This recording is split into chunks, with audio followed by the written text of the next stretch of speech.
નમસ્કાર પ્રણામ સ્વાગત છે તમારું એક નવા વિડીયોમાં। મિત્રો આજની કહાની ખૂબ જ સમજવા લાયક કહાની બનવાની છે એટલે તમને વિનંતી છે કે આ કહાની અંત સુધી ધ્યાનથી સાંભળજો અને પસંદ આવે તો વિડીયોને લાઈક શેર અને નવા હોય તો ચેનલને સબસ્ક્રાઇબ જરૂરથી કરજો।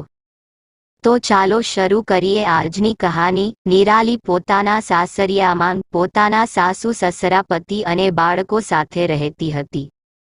એ પોતાના સુખી સંસારમાં ખૂબ જ ખુશ હતી, પરંતુ જ્યારે પણ એ પોતાના પિયર વિશે વિચારતી ત્યારે દુઃખી થઈ જતી।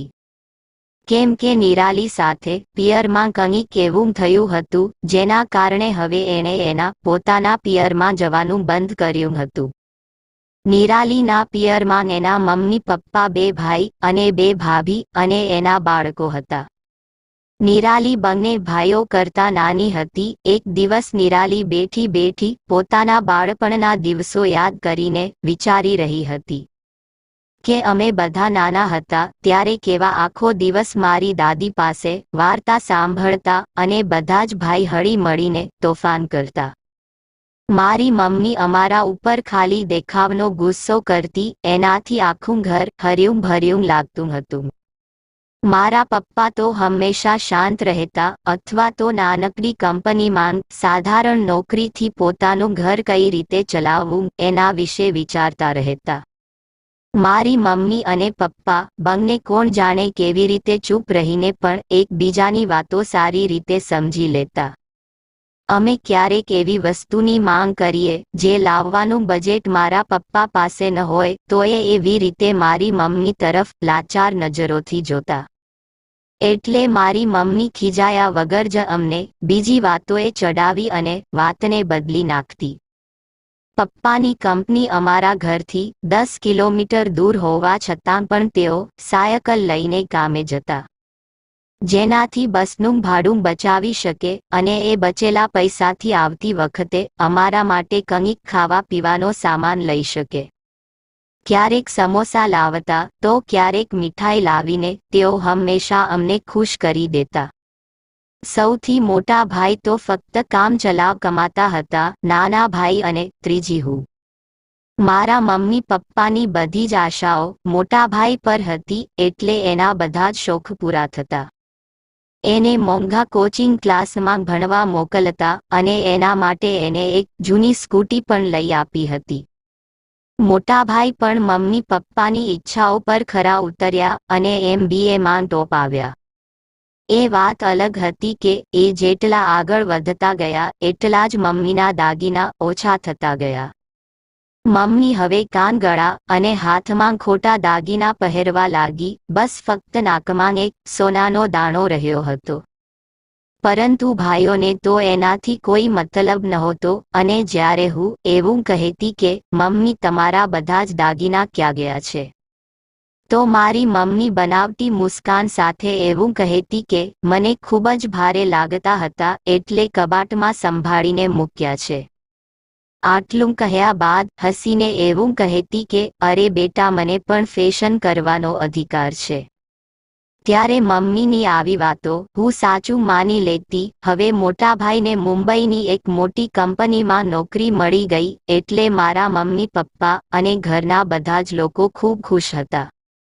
પપ્પાએ તો આડોશ પાડોશમાં મીઠાઈઓ વેચી હતી કેમ કે આજે એના દીકરાને નોકરી મળી હતી। આજે એના ચહેરા પર સંતોષની લાગણી હતી, જાણે હવે એનો બધો જ ભાર હળવો થઈ જવાનો હોય એવું લાગી રહ્યું હતું। ત્યારબાદ મોટા ભાઈને નવા કપડાં, નવા બૂટ અને જરૂરિયાતનો સામાન લેવાના રૂપિયા પણ પપ્પાએ આપ્યા હતા અને તેઓ ટિકિટ કરાવીને મુંબઈ જવા રવાના થઈ ગયા। હવે મમ્મી પપ્પા પોતાના સારા દિવસોના સપના જોવા લાગ્યા। એક રાત્રે હું પાણી પીવા ઉઠી તો મેં મમ્મી પપ્પાની વાતો સાંભળી ત્યારે મારી આંખોમાં આંસુ આવી ગયા। મારા પપ્પા મમ્મીને એવું કહી રહ્યા હતા કે જ્યારે આપણો મોટો દીકરો રૂપિયા મોકલશે ત્યારે એક વોશિંગ મશીન લેવું છે, કેમ કે હવે તારી ઉંમર થઈ ગઈ છે અને તને કમરમાં દુખાવો રહે છે છતાં પણ તારે નીચે બેસીને કપડાં ધોવા પડે છે। ત્યારે મમ્મીએ કહ્યું કે અરે ના, મારી વાત રહેવા દો, પરંતુ સૌથી પહેલા તો બહારના લોકો પાસેથી જે પૈસા ઉધાર લીધા છે એ ચૂકવી દઈશું. ત્યારબાદ તમારી આંખો ચેક કરાવીને ચશ્મા કઢાવી લઈશું. મને ખબર છે તમારી નજર ખૂબ કમજોર થઈ ગઈ છે. આ બધું સાંભળીને હું પાણી પીધા વગર પાછી આવી ગઈ. જ્યારે મોટાભાઈનો પહેલો પગાર આવ્યો ત્યારે એમણે ફક્ત 5,000 રૂપિયા મારા પપ્પાના એકાઉન્ટમાં મોકલી દીધા. એટલે મારા પપ્પાએ એને પૂછ્યું કે બેટા, તે આટલા રૂપિયા જ કેમ મોકલ્યા? ત્યારે મારો મોટો ભાઈ કહેવા લાગ્યો કે મારી ઓફિસમાં કામ કરવાવાળા મારા મિત્રોને પાર્ટી આપવાની છે. મારી પોસ્ટ પ્રમાણે મારે બ્રાન્ડેડ કપડાં અને મોબાઈલ લેવો છે અને બીજા સારા ફ્લેટમાં રહેવા જવું છે. તેમજ મારે એક લેપટોપ લેવાનું છે, કેમ કે હું એક મોટી કંપનીમાં કામ કરું છું, એટલે આ મહિને ખર્ચા વધુ હોવાથી ઓછા રૂપિયા મોકલ્યા છે.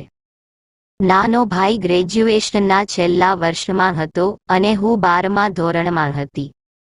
2 વર્ષ બાદ મારા પપ્પા રિટાયર થવાના હતા. મારા પપ્પાને મારા ભણતરની સાથે સાથે મારા વિવાહની પણ ચિંતા હતી. મારા પપ્પાને એવું લાગતું હતું કે મારી બધી જ ચિંતાઓનું સમાધાન મારા મોટા દીકરા પાસેથી મળશે, પરંતુ એવું થયું નહીં. મોટા ભાઈ તો દર મહિને ક્યારેક 2,000 તો ક્યારેક 4,000 રૂપિયા મોકલતા અને પોતાના ખર્ચા અને ચિંતાઓ બતાવીને વધારે રૂપિયા મોકલવાનું ટાળતા હતા. મોટા ભાઈને એની કંપનીના બોસની દીકરી સાથે પ્રેમ થયો હતો અને એમણે એની સાથે જ વિવાહ કરવાની વાત ઘરે જણાવી હતી. એના બોસને પણ કોઈ વાંધો નહોતો. આખરે આટલો હોશિયાર જમાઈ મળે તો ક્યાંથી ના પાડે. ત્યારબાદ એના વિવાહ મુંબઈમાં એ જ છોકરી સાથે નક્કી કર્યા. મોટાભાઈએ ઘરના બધા જ સભ્યો માટે ત્યાં જ રહેવાની ટિકિટ અને પહેરવા લાયક કપડાની વ્યવસ્થા કરી, એટલે અમે બધા મુંબઈ પહોંચ્યા. ત્યારે દેખાવ કરવા ખાતર ભાભી અને એના પપ્પા અમને મળવા આવ્યા, પરંતુ અમને હંમેશા એની પાછળ જ રાખ્યા. મારી મમ્મી પોતાના દીકરાના વિવાહ જોઈને ખૂબ જ ખુશ હતી, પરંતુ પપ્પા અંદર ને અંદર ચિંતિત હતા. કેમ કે મારા પપ્પાને અંદાજ આવી ગયો હતો કે આ મોટા ઘરની દીકરી અમારા દીકરાને અમારાથી દૂર કરી નાખશે. લગ્ન બાદ તરત જ મોટાભાઈ અને ભાભી 4 વર્ષ માટે બિઝનેસ કરવા અમેરિકા જતા રહ્યા. એટલે નાના ભાઈએ ઉદાસ થયેલા પપ્પાના ખભા પર હાથ રાખ્યો, જાણે એવું કહી રહ્યા હોય કે તમે ચિંતા ન કરો, હું છું ને. હવે નાના ભાઈએ કોલેજની સાથે સાથે પાર્ટ ટાઈમ કામ કરવાનું શરૂ કર્યું. પોતાના ઘરની સ્થિતિને જોઈને મારા પપ્પા એને થોડું ઘણું ખીજાયા અને નારાજગી વ્યક્ત કરી. પરંતુ દર વખતની જેમ મારી મમ્મીએ વાત સંભાળી લીધી. મારા પપ્પાની નોકરી પૂરી થયા બાદ નાનો ભાઈ એની કંપનીમાં મેનેજર બની ગયો. હવે મારા વિવાહ પણ નાના ભાઈના એક મિત્ર ગૌરવ સાથે કરવી દીધા. ત્યારે ગૌરવ રેલવેમાં નવા ભરતી થયા હતા અને આજે તેમણે પોતાની મહેનતથી પ્રમોશન મેળવી લીધું છે. નાના ભાઈના લગ્નમાં મોટા ભાભી આવ્યા નહીં, કેમ કે ત્યારે એ માં બનવાના હતા, એટલે મજબૂરીમાં મોટા ભાઈ એકલા જ લગ્નમાં હાજરી આપવા માટે આવ્યા હતા. મમ્મી એવું વિચારી રહ્યા હતા કે મોટી વહુના પગલાં ક્યારે મારા આંગણામાં પડે. નાના ભાઈની પત્ની વ્યવહારમાં ખૂબ જ સારી હતી, બિલકુલ મારી મમ્મી જેવી જ હતી. ગૌરવની બદલી જ્યારે દિલ્હીમાં થઈ ત્યારે મેં મારા બધા જ દાગીના મારા મમ્મીના ઘરે કબાટમાં રાખ્યા હતા. મેં એવું વિચાર્યું હતું કે ત્યાં સેટ થઈને જ્યારે નવું લોકર લઈશ ત્યારે મારા દાગીના ત્યાં લઈ જઈશ. ત્યારે મારા મમ્મીએ મારા દાગીના સંભાળીને રાખી દીધા અને ચાવી મારા પપ્પાને આપી દીધી. હવે નાની ભાભી વૈશાલી અને નાના ભાઈને પણ આ વાતની ખબર હતી, પરંતુ મારે દિલ્હીમાં સેટ થવામાં ઘણા મહિના નીકળી ગયા. મારે પણ દાગીનાની ક્યારેય જરૂરિયાત ન પડી, એટલે હું એ દાગીના લેવા ગઈ નહીં. અચાનક જ એક દિવસ મારી મમ્મીનું અવસાન થઈ ગયું અને એ અમને એકલા છોડીને જતા રહ્યા. ત્યારે પહેલીવાર મારા મોટા ભાભી અમારા ઘરે આવ્યા. મારી મમ્મીની અંતિમ વિધિ પૂરી થયા બાદ મારા પપ્પાએ મને બોલાવી અને ચાવી આપીને કહ્યું કે બેટા તારો સામાન લઈ લેજે. ત્યારે મેં મારા પપ્પા પાસેથી ચાવી લીધી અને બીજા દિવસે અમારે નીકળવાનું હતું. કપડાં પેક કરતી વખતે મને યાદ આવ્યું કે પપ્પાએ મને ચાવી આપી હતી, એટલે હું મમ્મીના રૂમમાં જઈને તિજોરી ખોલવા લાગી. ત્યારે જ મોટી ભાભી ત્યાં આવી ગયા અને એકદમ કડક અવાજમાં કહેવા લાગ્યા કે વાહ નણંદબા, મમ્મીને ગયા એને હજુ થોડા દિવસ થયા નથી ને તમે હાથ ચલાવવાનું શરૂ કરી દીધું. આ બધું શું છે? અમારી સાસુમાના બધા જ દાગીના તમે લઈ જવાની તૈયારી કરી રહ્યા છો. એક વાત કાન ખોલીને સાંભળી લ્યો, તમને એ દાગીના ક્યારેય નહીં મળે, સમજ્યા? મોટી ભાભીની આવી વાતો સાંભળીને હું સુન્ન પડી ગઈ અને મેં એને કહ્યું કે નહીં ભાભી, તમે ખોટું સમજી રહ્યા છો. આ દાગીના તો મારા છે, મેં જ મારી મમ્મીને સાચવવા માટે આપ્યા હતા. ત્યારે મારી મોટી ભાભી કહેવા લાગી કે નણંદબા, તમે જરા તો શરમ કરો, ચોરી કરતા પકડાઈ ગયા એટલે ખોટું બોલવાનું ચાલુ કર્યું. મોટી ભાભી ગુસ્સામાં કહેવા લાગ્યા કે એક તો ચોરી કરો છો અને ઉપરથી અકડ દેખાડી રહ્યા છો. તમે મને શીખવાડવાની કોશિશ ના કરો. મને બધી જ ખબર પડે છે કે તમારા જેવા માણસોની વિચારધારા કેવી હોય છે. મોટી ભાભીને ગુસ્સો કરતા સાંભળીને બધા જ રૂમની અંદર આવ્યા અને ત્યારે જ મોટી ભાભી ચિલ્લાઈને કહેવા લાગ્યા, જુઓ તમારી લાડકી બહેન પપ્પા સાથે મીઠી મીઠી વાતો કરીને સાસુમાના બધા જ દાગીના લઈને જઈ રહી છે. ત્યારે નાની ભાભી બોલ્યા કે નહીં ભાભી, આ દાગીના તો નિરાલીબેનના છે. જ્યારે તેઓ દિલ્હી ગયા હતા ત્યારે મમ્મીને સાચવવા માટે આપી ગયા હતા. સાસુમા પાસે તો ફક્ત નાકનો દાણો જ હતો.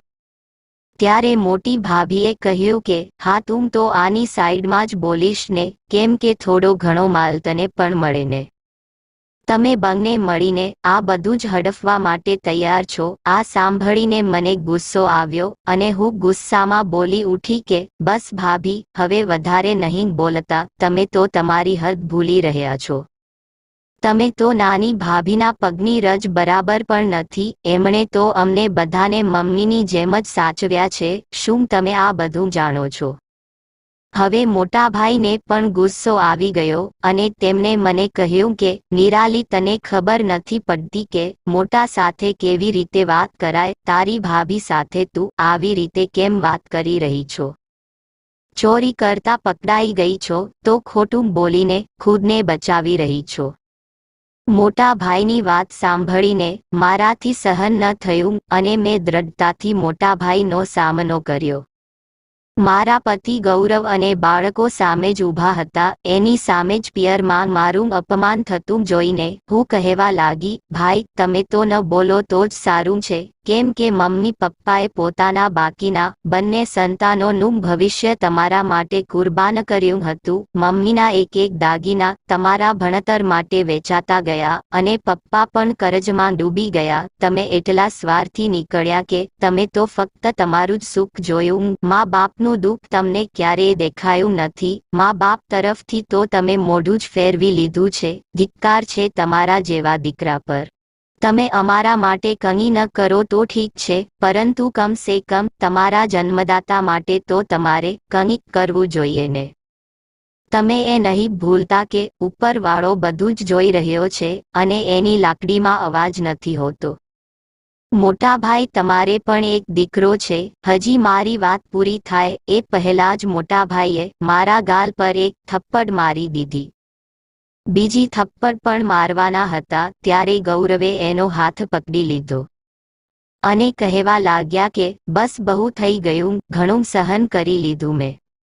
હવે એક શબ્દ પણ મારી પત્નીના વિરુદ્ધમાં નહીં બોલતા, નહીંતર હું ભૂલી જઈશ કે તમે મારા મોટા સાળા છો.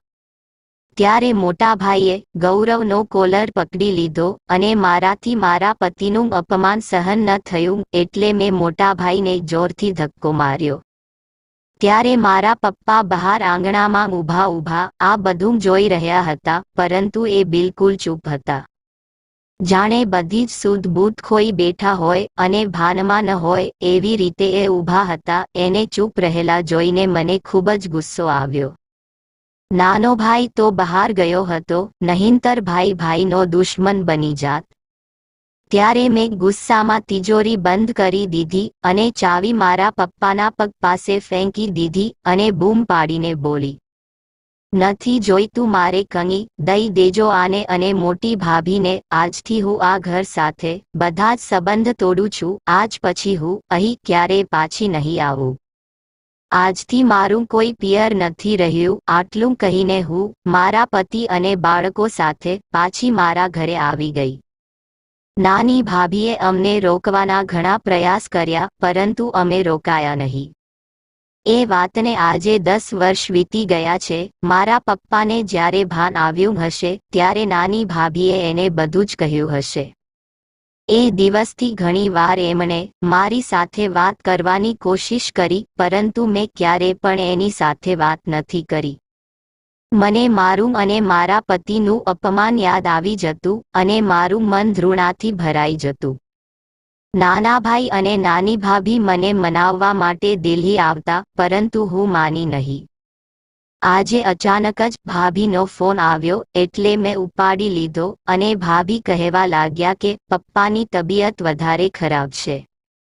આવું સાંભળીને આજે ઘણા વર્ષો પછી હું મારા પિયર જઈ રહી હતી. મારા બાળકોની પરીક્ષા ચાલુ હતી એટલે એ મારી સાથે નહોતા આવ્યા. નિરાલી ફાલતુ ઝંઝટમાં નહીં પડતી, આવું સમજાવીને મને ટ્રેનમાં બેસાડીને ગૌરવ પાછા જતા રહ્યા. હું સવાર સુધીમાં પહોંચી ગઈ. એનો મતલબ એ હતો કે હું આખી રાત સૂતી નહોતી. થોડા સમય બાદ હું ઘરે પહોંચી અને ઘરે જઈને તરત જ મારા પપ્પાના રૂમમાં ગઈ અને જોયું તો પપ્પા ખૂબ જ કમજોર લાગી રહ્યા હતા.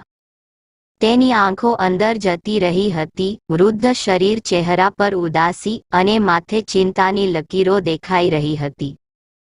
ત્યારે હું જઈને એને ગળે લાગી ગઈ અને એની પાસે માફી માંગવા લાગી. ત્યારે હંમેશાની જેમ જ મારા પપ્પાએ મારા માથા પર પ્રેમથી હાથ ફેરવ્યો. ત્યારે જ નાની ભાભી પાણી લઈને આવી અને બોલી કે નિરાલી બેન, પપ્પા તમને ખૂબ જ યાદ કરતા હતા એટલે જ મેં તમને તેડાવ્યા છે. ત્યારે મેં એવું કહ્યું કે હા ભાભી, એટલે જ તો હું આવી ગઈ છું. મારા પપ્પા મને જોઈને બધું જ સમજી ગયા હતા અને તેઓ મારા હાથને થપથપાવવા લાગ્યા, જાણે કે એ કહેવા માંગતા હોય કે કંઈ વાંધો નહીં. ત્યારબાદ તેઓ ધીમા અવાજમાં બોલી ઉઠ્યા કે જા બેટા, તું થોડો આરામ કરી લે. રાતની મુસાફરી હતી એટલે તું થાકી ગઈ હશે. જ્યારે હું ઊભી થઈને બાથરૂમ તરફ જવા લાગી, હું રૂમની બહાર નીકળી એટલે એક છોકરો પપ્પાના રૂમમાં આવ્યો અને એ પપ્પાના પગમાં તેલથી માલિશ કરવા લાગ્યો. મને થોડું અજીબ લાગ્યું કે આ કોણ હશે જે પપ્પાની આટલી સેવા કરી રહ્યો છે, પરંતુ હું ખૂબ જ થાકેલી હતી એટલે મેં વધારે ધ્યાન ન આપ્યું અને નહાવા જતી રહી. જ્યારે હું બાથરૂમમાંથી બહાર નીકળી તો અચાનક મારો પગ લપસી ગયો અને હું પડવાની હતી. ત્યારે જ એ છોકરાએ મને પકડી લીધી અને કહેવા લાગ્યો કે સાંભળીને ચાલજો ફઈ. એના મોઢેથી ફોઈ શબ્દ સાંભળીને મને ખૂબ જ સારું લાગ્યું અને અજીબ પણ લાગ્યું. નાસ્તો બની ગયો હતો અને બધા જ ડાઇનિંગ ટેબલ પર બેઠા હતા. ત્યારે જ ભાભીએ અવાજ લગાવ્યો કે વિરલ, તું પણ આવી જા, નાસ્તો કરી લે. ત્યારબાદ વિરલ આવ્યો અને પોતાનો અને પપ્પાનો નાસ્તો લઈને જતો રહ્યો અને એવું કહ્યું કે હું દાદા સાથે નાસ્તો કરી લઈશ. હું ભાભીના મોઢા તરફ જોઈ રહી હતી એટલે એ સમજી ગયા અને હસીને બોલ્યા કે આ મોટા ભાઈ અને ભાભીનો દીકરો છે.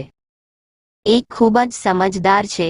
ભાઈ અને ભાભી પણ આવવાના હતા, પરંતુ તમારી સામે આવવાથી એ ગભરાઈ રહ્યા હતા કે કેવી રીતે તમારી સાથે વાત કરવી. હવે એને પોતાની ભૂલ સમજાઈ ગઈ છે અને એ વાત એને ત્યારે સમજાણી જ્યારે તમે અહીંથી ગુસ્સામાં જતા રહ્યા.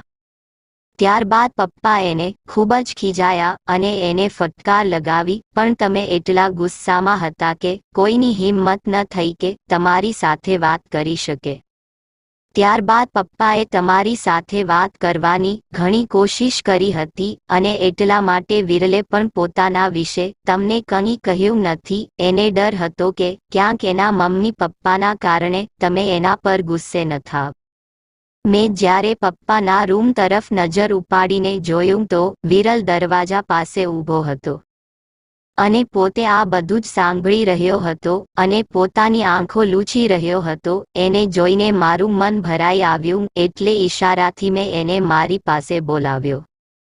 ત્યારે એ આવીને સીધો જ મને પગે લાગ્યો અને રૂંધાયેલા અવાજે બોલી ઉઠ્યો કે ફઈ, મને નહોતી ખબર કે અમારા આટલા પ્રેમાળ ફઈ પણ છે. મને તો નાનપણથી જ મારી મમ્મી અને પપ્પાએ હોસ્ટેલમાં મોકલી દીધો હતો. દાદીમાના ગયા બાદ એને પણ પરિવારનું મહત્વ સમજાયું છે. મમ્મી પપ્પાનો અમેરિકાવાળો બિઝનેસ નુકસાનમાં હતો એટલે તેમને મને અહીં મોકલી દીધો અને અહીંયા આવ્યા બાદ મને બધી ખબર પડી કે મારો આટલો સારો પરિવાર છે. મારી મમ્મી અને પપ્પા પણ એની ભૂલ સ્વીકારે છે. તેઓ તમને ખૂબ યાદ કરે છે. ફોઈ, શું એક ભૂલ માટે તમે અમને જિંદગીભર સજા આપતા રહેશો? મારી મમ્મી અને પપ્પાને છોડો, પરંતુ મારી શું ભૂલ છે? વિરલની આટલી બધી સમજદારી અને પ્રેમાળ વાતો સાંભળીને મારી આંખોમાંથી આંસુ વહેવા લાગ્યા અને મેં એને ગળે લગાવી લીધો. બીજા દિવસે મારા પપ્પાની હાલત થોડી વધારે ખરાબ થઈ એટલે નાના ભાઈએ મોટા ભાઈને ફોન કરીને બધું જણાવી દીધું એટલે તેઓ પણ અહીં આવી ગયા. એને જોઈને હું મારા રૂમમાં જવા લાગી ત્યારે મોટા ભાઈએ મારો હાથ પકડી લીધો અને કહેવા લાગ્યા કે મારી લાડકી બહેન મને માફ નહીં કરે. ત્યારે હું કંઈ બોલી ના શકી અને ત્યારે જ મોટા ભાભી મારી પાસે આવ્યા અને કહ્યું, નિરાલીબેન, મારાથી ખૂબ મોટી ભૂલ થઈ ગઈ છે. મેં તમારું ખૂબ જ અપમાન કર્યું હતું. આજે સાચા મનથી હું તમારી પાસે માફી માંગુ છું.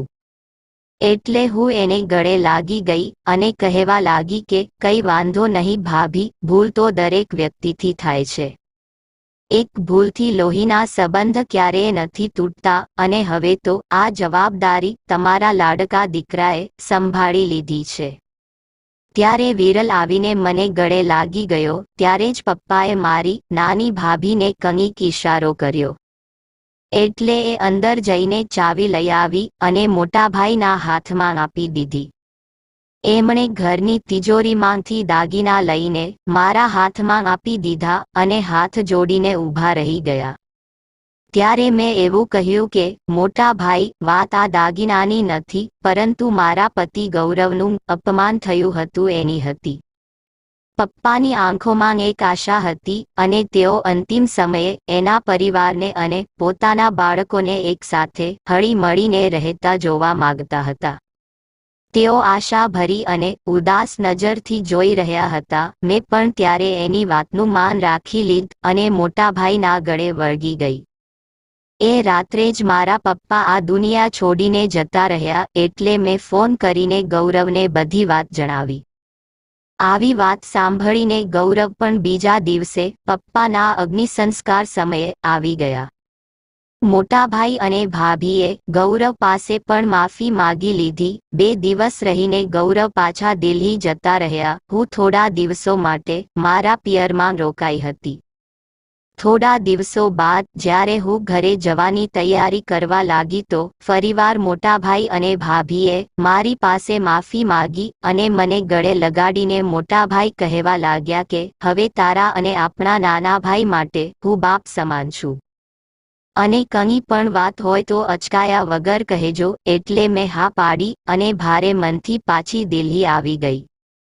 અમારા સંબંધો જોડાઈ ગયા હતા પણ ખોખલા હતા અને આજે પણ મારા મનમાં એક ફટકો હતો કે ભાઈ અને ભાભીને પોતાની ભૂલ સમજાઈ ગઈ હતી. બસ મારા મનમાં એક ગાંઠ હતી, પરંતુ સમયની સાથે કદાચ એ પણ ઓગળી જાય. મિત્રો, સંબંધ કાચા દોરા સમાન હોય છે. એક વખત જો તૂટી જાય તો ફરી એને જોડવામાં ગાંઠ મારવી જ પડે છે. એટલે વિચાર્યા કે સમજ્યા વગર ગુસ્સામાં કોઈના પર ભડકવું ન જોઈએ. સંબંધોમાં ભલે ગમે એટલી કડવાહટ હોય પરંતુ એક તક જરૂર આપવી જોઈએ. આજે હું વિચારું છું કે કદાચ એ દિવસે મેં વધારે ગુસ્સો ન કર્યો હોત તો સંબંધ આટલા બગડ્યા ન હોત. તો મિત્રો, આજની સ્ટોરી તમને કેવી લાગી કોમેન્ટમાં જરૂર જણાવજો અને પસંદ આવી હોય તો વિડીયોને લાઇક, શેર અને નવા હોય તો ચેનલને સબસ્ક્રાઇબ જરૂરથી કરજો. આ સાથે મળશું નવા વિડીયો સાથે. ત્યાં સુધી બધા દર્શક મિત્રોને જય ભારત, જય જવાન, જય માતાજી.